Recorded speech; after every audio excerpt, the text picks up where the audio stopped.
मेरी इच्छा नहीं थी यहाँ पर आने की, क्योंकि मुझे यहाँ पर भरोसा नहीं था। मतलब गुरुजी पे भरोसा बिल्कुल नहीं था। क्या कहती थी आप? मुझे 1% भी भरोसा नहीं था उन पर, क्योंकि मैंने बहुत जगह हम दौड़ चुके थे और इस वजह से मेरा भरोसा बिल्कुल टूट चुका था। और काफ़ी समय मेरा पर्चा बन रहा था, मुझे उस समय भी भरोसा नहीं था। अगर आप सोते हैं मेरे रूम में तो बेड हिलने लगता था और कान में आवाज़ आती थी कि उठो वरना भिड़ा देंगे।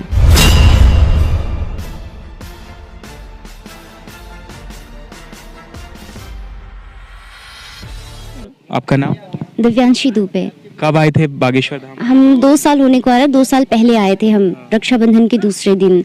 और माता जी को बहुत गंभीर समस्या थी, बीमार थी वो बहुत ज़्यादा।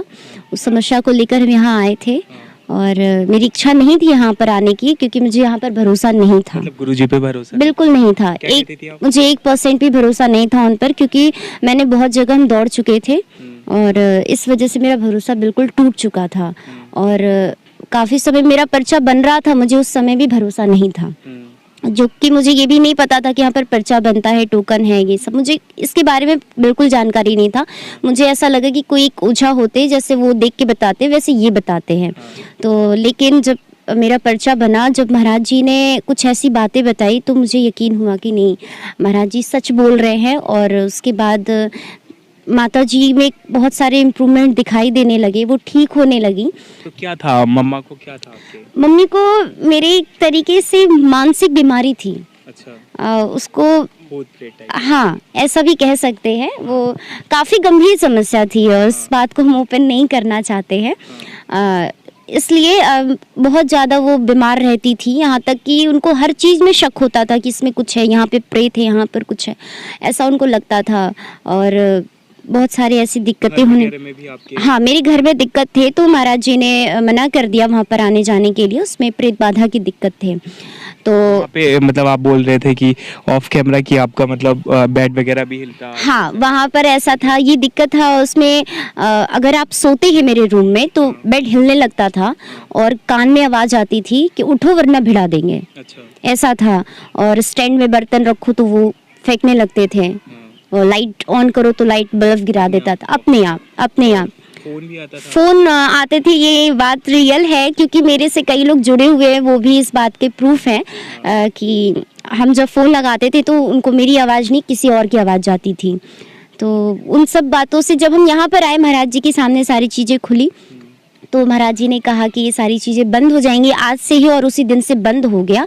और माता जी में धीरे धीरे करके, एक साथ नहीं हुआ, धीरे धीरे बहुत टाइम लगा है, अब जाके वो नॉर्मल हो चुकी हैं। तो बिल्कुल ठीक है। हाँ, अब वो बिल्कुल कितने ठीक। दिन में ठीक हो पाई? मुझे कितने दिन में अर्जी लगी आपकी? मेरी अर्जी मैंने घर पे ऐसे ही बिना मन के, माता जी की जिद की वजह से मैंने रात, आपका मन नहीं था? नहीं, मेरा बिल्कुल मन नहीं था। हम विश्वास, मुझे, ये चीजों पे believe है? हाँ, मुझे विश्वास ही नहीं था महाराज जी के ऊपर, जरा सा भी नहीं था। जो सच है वो है, मुझे बिल्कुल विश्वास नहीं था उनके ऊपर। लेकिन ये था कि माता जी को हम बहुत मानते हैं, इसलिए मम्मी के कहने पे मैं रात को 10 बजे वो नारियल और कपड़े उपड़े ला के मैंने बिना मन की अर्जी लगाई घर में ही ऐसे। और मेरी अर्जी स्वीकार भी हो गई। जैसे जैसे महाराज जी ने कहा था कि रात को बंदर का सपना आता है, बालाजी आते हैं, मुझे बालाजी की सेना, बालाजी स्वयं, महाराज जी भी स्वयं स्वप्न में आए 3 दिन लगातार। और 4 या 5 दिन के अंदर हम बागेश्वर धाम आ चुके थे। मेरा बिल्कुल मन नहीं था, मैंने टिकट कैसे बुक करवाया, मेरा टिकट, जबकि टिकट मैंने बुक करवाते करवाते वो सारी टिकट गायब हो चुके थे, लेकिन फिर भी मुझे टिकट मिल गया। और हम यहाँ पर आए, मुझे एक संत महाराज जी लेके आए थे साथ में।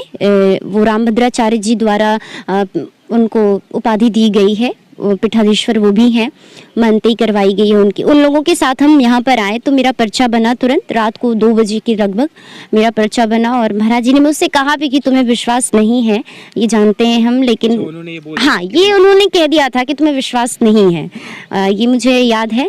और फिर उसके बाद महाराज जी ने कहा कि जहाँ पर शक्तियाँ होती हैं वहाँ पर भरोसा धीरे धीरे हो जाता है।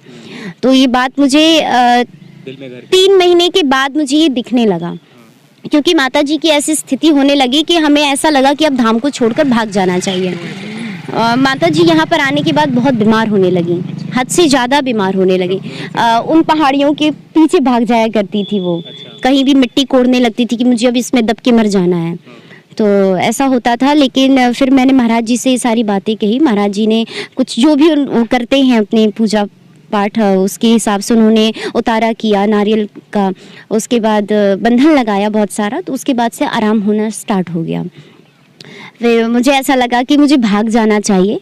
हाँ, मैंने एक दिन ऐसे ही गीला कपड़ा सब नहाए और बैग में भर के हम जाने लगे, पैक करके भागने लगे। मुझे एक ऑटो नहीं मिला। जिस बस वाले का नंबर था कि हम चित्रकूट चले जाएंगे, उस बस वाले ने भी कह दिया कि आज के दिन हम नहीं आ रहे, हम 3 दिन बाद आएंगे।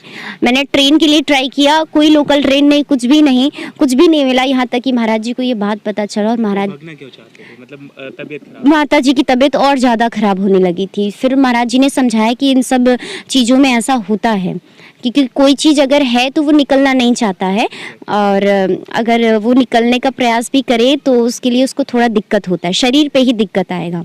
तो बहुत ज़बरदस्ती मुझे यहाँ पे रोका गया, रहे हमने, अच्छा भी लगने लगा कि माता जी मेरी ठीक होने लगी, खाना खाने लगी, क्योंकि उन्होंने खाना करीब 23-24 दिन छोड़ दिया था।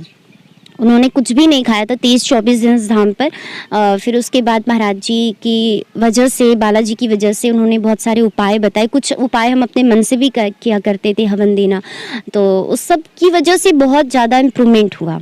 जिसमें कि लोगों का एक पर्चा बनता है, जिसमें कि मेरे पास 3 पर्चे हैं। मेरा 3 पर्चा बना हुआ, उससे भी ज़्यादा बना हुआ है, लेकिन मेरे पास 3 पर्चा भी है। तो महाराज जी की ये सारी वजह से भी बहुत सही हो गई माता जी। आज वो बिल्कुल ठीक हैं, और हम घर नहीं जाया करते थे, 2 साल से यहीं थे। अब घर जाने आने लगे। वो घर बंद हो गया है, भैया लोग के घर आते जाते हैं, लेकिन अब महाराज जी ने कहा है कि दूसरा घर बनवाइए और वहाँ पर आप अपना जीवन यापन करिए, वो घर भूल जाइए। अच्छा, वो वाला घर? वो पूरा घर भूल जाइए, उसका एक सामान भी हम नहीं निकालें। आपने जो, आप यूथ हैं, आपने बीकॉम किया हुआ है, ग्रेजुएट हैं, तो मतलब कुछ लोग कहते हैं कि यहाँ तो अनपढ़ आते हैं और यहाँ पे जिनके पास माइंडलेस लोग आते हैं, और लोगों को मतलब समझ नहीं है ये सब, ये प्री प्लान चीज़ें हैं, प्री प्लान एक्टर बैठ जाते हैं प्रेत दरबार वगैरह में, प्री प्लान लोग हैं, तो उनको नहीं, ऐसा बिल्कुल भी नहीं है। यहाँ पर प्री प्लांट लोग नहीं बैठते हैं, क्योंकि मैंने जो देखा है यहाँ पर 2 साल रह के, क्योंकि महाराज जी के साथ हम राम दरबार में हम जब से रह रहे, 24 घंटे महाराज जी को देखें अपने सामने, ऐसा नहीं है। क्योंकि बहुत सारी मीडिया आई, न्यूज़ 24 भी आया था, आधी हकीकत आधा फसाना, तो उन लोगों ने भी कहा कि नहीं, यहाँ पर शक्तियाँ हैं। और रही बात कि पहले से प्लान कर लिया जाता है, ऐसा नहीं है। आप किसी को भी कभी भी उठा के भेज सकते हैं, महाराज जी उसकी हिस्ट्री बता देंगे, क्योंकि मेरे साथ ऐसा हुआ है, इसलिए हम जानते हैं। हमें बिल्कुल भरोसा नहीं था, लेकिन महाराज जी ने ऐसा भरोसा दिलाया। महाराज जी ने नहीं दिलाया, बालाजी ने दिलाया। मुझे खुद से यकीन हो गया कि यहाँ पर कुछ तो है, मुझे अच्छा लगा है। कोई एक्सपीरियंस यहाँ क्या? यहाँ पर मुझे बहुत सारे एक्सपीरियंस है कि यहाँ पर जितने बीमार लोग भी आते हैं, वो लोग भी बहुत कम समय में वो ठीक हो जाते हैं। बहुत सारे ऐसे लोग आए जिनकी बच्चे नहीं थे, जिनको अंदर गर्भाशय नहीं था, उनको 2-2 बच्चे हुए मेरे सामने। हम उनको गोद में लेके खिलाए भी हैं। मुझे अच्छा लगा उन लोगों को देखकर कि महाराज जी पर विश्वास करते हैं, और बालाजी मेन है, सारी चीज़ बालाजी और सन्यासी बाबा हैं, जिनकी प्रेरणा से महाराज जी को प्रेरणा लगती है और वो लोगों का कष्ट मिटा देते हैं। ये बहुत अच्छी बात है यहाँ की।